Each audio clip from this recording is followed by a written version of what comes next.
Извештајот на Одборот за организација на внатрешните партиски избори и динамиката на реализација на изборниот процес во локалните ограноци на Демократската унија за интеграција беа на дневниот ред на вчерашното централно претседателство.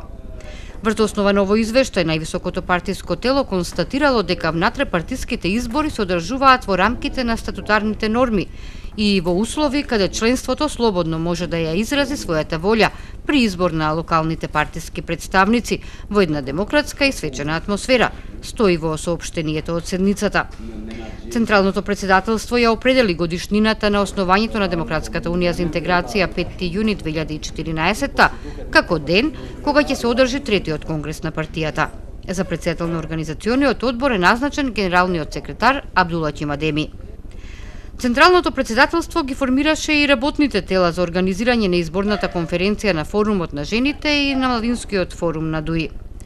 Во соопштението кое службата за информирање на ДУИ го достави до медиумите се вели дека е разговарано и за правичната застапеност на заедниците во институциите и поголемите компании, како и за интензивирање на контактот со странските инвеститори во Република Македонија за правичната застапеност при развојот на нивните инвестиции.